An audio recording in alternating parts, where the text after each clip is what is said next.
In this second video, we are going to set up the toolpath for machining out this whole area of the part. This is what can be considered an open pocket because it does open to the outside of the stock, but it still in many ways is like a pocket. You could use a multi-step contour to do this. However, dynamic mill on an open pocket is going to be much more efficient. We also need to remove this material here.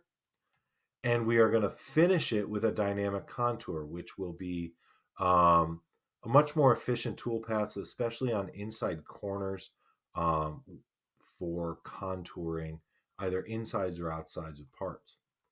The other thing we have to remember here is there is a clamp in this area based on our previous discussion in our first video.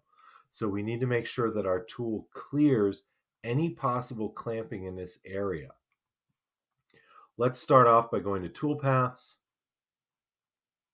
We're going to find Dynamic Mill, Machining Regions, and in this case, we are going to choose Partial instead of a full chain, and we're going to start on this line and exit on this line.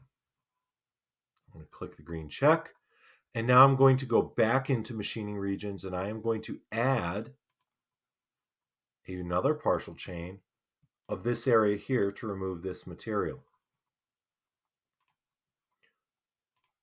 At this point, we are going to be machining from the outside, coming from the outside of the stock in. And while it may not be super applicable in this one, where it says open chain extension, if I choose shortest distance, if I were to just machine this area here, shortest distance would mean it would take and draw an imaginary line from here to the outside of the stock. The tool would enter from out here and machine away this whole inside area, creating an open pocket. I'm going to click the green check. For tools, I'm going to use a 1/2-inch flat end mill. Because it's aluminum, I'm going to run it at full speed at a feed per tooth of 0.001. The tool itself would handle a heavier chip load. However, our machine, if we were machining, programming for the Tormach, would not handle that heavy of a chip load. It doesn't have the horsepower. Under cut parameters, I want to leave nothing on the floors. However, I want to leave 0.01 on the walls to finish off later because the dynamic mill will start to scallop and leave little ridges, like micro ridges along curved surfaces. The other thing is, if I was programming for the Tormach, I want to step this down to maybe 20%, just a slightly lighter cut because our machine is not a high horsepower machine. Depth cuts, we are going to use the full cutting length of the tool, so we are not going to do any depth cuts. We are going to machine this at full depth. Entry motion, leave as helix. Breakthrough, we are going all the way through, so let's set that to 0.005. It's metal, it's a little more accurate than wood.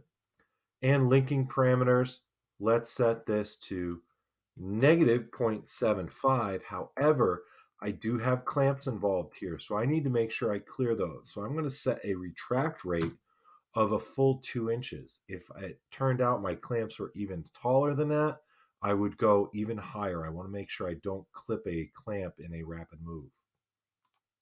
Click the green check and notice what happens here. Our tool starts way up high, comes down, machines everything away in this area, comes way up high, clears the clamp over here, and machines out this corner.